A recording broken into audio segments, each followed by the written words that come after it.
Moralisation de la vie publique en Côte d'Ivoire.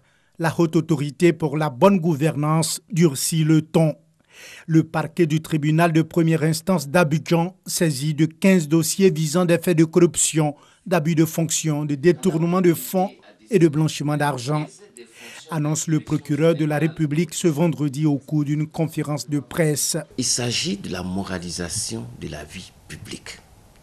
Toutes les personnes qui, à divers titres, ont eu à gérer des deniers publics doivent s'attendre à des redditions de comptes. Des magistrats font l'objet d'enquêtes, des administrateurs civils font l'objet d'enquêtes. Nul n'est au-dessus de la loi. Et il est important même pour celui qui est visé de venir déposer pour dire « Ah non, non, non, je n'ai pas commis ces faits-là ». Ça grandit une personne. Les 15 dossiers concernent plusieurs dizaines de milliards de francs CFA. D'anciens directeurs généraux d'établissements publics ou semi-publics, des magistrats et une sage-femme sont visés. Au terme de ces enquêtes, le parquet entend engager des poursuites judiciaires contre les auteurs et complices de ces infractions. 700 mètres carrés de cannabis cultivé dans un champ de Kpaningokoro, village situé à 4 km de Sakassou. Le champ est entretenu sur cet espace de 10 mètres carrés. Le propriétaire n'est autre que cet homme de 40 ans. Selon lui, la production est destinée à sa propre consommation. Je suis un consommateur de cannabis. Et depuis que je suis venu, quand je cherchais j'allais acheter pour consommer. Et quand ce qui venait, avec les graines, quand j'ai mis, les graines ont sorti. Donc à partir de là, j'ai essayé et puis j'ai vu que ça prenait. Le cultivateur d'une autre race a été épinglé par les hommes du capitaine Ambe Sébastien, chef de la cellule antidrogue de Bouaké, et ses éléments conduits par le capitaine Efi Gérard. À ses activités de peintre, doublé de producteurs de cannabis, le propriétaire a été pris dans son champ qu'il a baptisé la Cité des Arts. Informés, les autorités judiciaires et administratives de la région de Gbeke ont tenu à effectuer le déplacement sur le lieu. Pour atteindre ce champ-là, nous avions dû marcher 3 km pour pouvoir rencontrer même le mis en cause dans son propre champ. Les infractions les plus graves sont toujours liées à la consommation de la drogue. Donc il faut mener la lutte au niveau de la racine pour pouvoir éradiquer véritablement ces phénomènes. L'émergence que nous voulons, tout dépend de la santé des populations. Pour que les gens puissent être des agents de développement, il faut qu'ils soient en paix. Les autorités ont procédé à la destruction du champ et l'individu mis aux arrêts répondra de ses actes devant les autorités compétentes.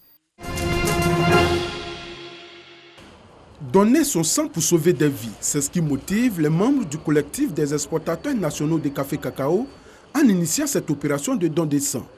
Avec le soutien des responsables des organisations nationales exportatrices de café cacao, les initiateurs entendent collecter plus de 700 poches de sang pour renforcer le stock dont dispose le Centre national de transfusion sanguine CNTS. Nous avons décidé de mener une action citoyenne parce que nous sommes interpellés par les problématiques de notre cité, de notre pays. Et une de ces problématiques-là, c'est les difficultés que l'on peut avoir à obtenir du sang. Il y a quelques mois de cela, j'avais été, disons, très anémié et j'ai dû aller aux urgences. Et à ce moment-là, il me fallait avoir 6 poches de sang. Et je vous avoue, c'était très difficile parce que la première journée, je n'ai pas pu avoir, disons, de poches de sang. Parce que j'avais un groupe positif O et c'était difficile. Et donc il a fallu sur 4 jours pouvoir avoir les 6 poches de sang. Pour les donneurs de sang qui reconnaissent être eux-mêmes de potentiels demandeurs de sang, donner son sang est un acte social à encourager. Bon, pour moi, c'est un don gratuit d'abord. Et puis, bon, c'est aussi permettre à des vies, sauver des vies, aider aussi des frères, des sœurs qui sont dans des difficultés. Nous savons que dans le pays, c'est très difficile lorsque les gens ont des accidents d'avoir des sangs et tout ça. Créé en 2017, le collectif des exportateurs nationaux de café cacao est à sa première édition de collecte de sang. Les initiateurs n'entendent pas s'arrêter en si bon chemin et déjà, il est prévu les jours à venir une opération de don de sang à San Pedro. 1000 tables-bancs offerts à plus de 40 établissements primaires et secondaires publics du district d'Abidjan. C'est un don du gouverneur Robert Begré-Mambé. Objectif, garantir un encadrement efficace des écoliers et élèves d'Abidjan pour cette année académique 2018-2019. Par ces tables-bancs, nous allons apporter la joie aux parents d'élèves.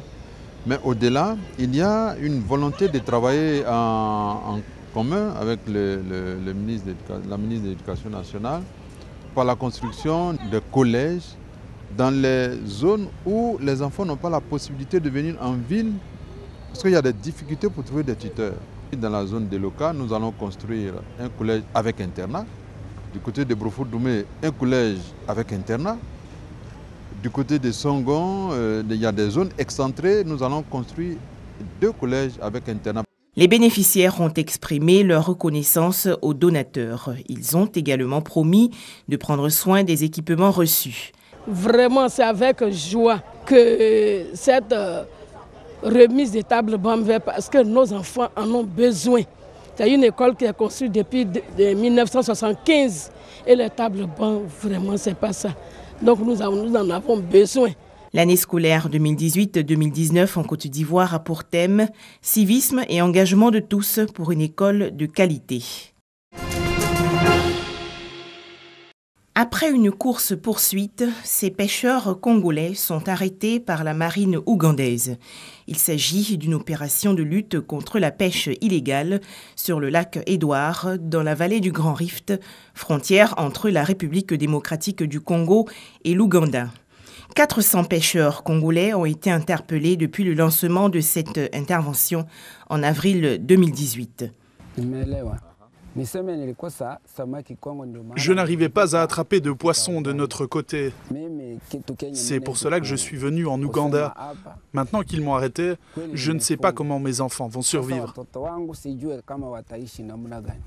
La République démocratique du Congo possède les 3/4 du lac Édouard, mais la pêche non régulée a épuisé les stocks de poissons et les pêcheurs congolais s'aventurent de plus en plus dans les eaux ougandaises. Cette attitude a soulevé le courroux de Kampala. En juillet dernier, les forces navales ougandaises et congolaises se sont affrontées. Bilan, 5 morts, dont 2 éléments ougandais. Après avoir constaté qu'il y avait une tendance à la pêche illégale et que cela avait atteint des sommets, il a décidé de protéger les ressources qui aideraient le gouvernement en termes de revenus et de stimuler l'économie et le niveau de vie des pêcheurs et des communautés environnantes.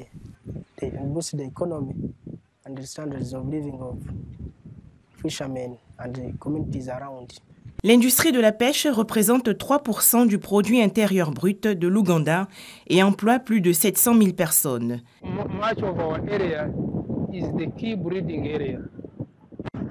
La plupart de notre région est un endroit de reproduction. Nos eaux sont peu profondes, leurs eaux sont profondes. Donc la plupart de ces poissons proviennent de cette extrémité du lac.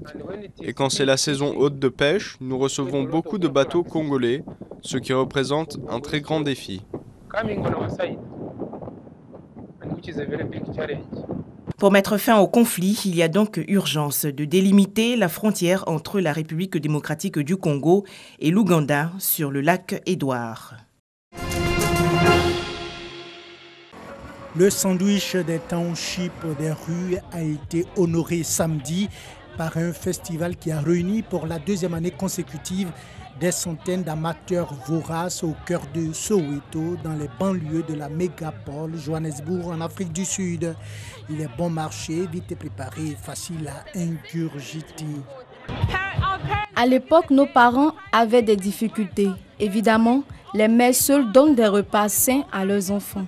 Donc, elles faisaient toujours quelque chose de rassasiant, mais aussi de savoureux. Et c'est là que viennent les quotas. Ils ont tout ce que les enfants aiment.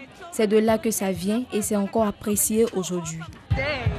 Comme son nom l'indique, le quota, version simplifiée de Carter, est composé d'un quart de miche de pain que l'on peut garnir, une fois creusé d'un nombre incalculable de couches de frites, œufs, viande, saucisses ou cornichons.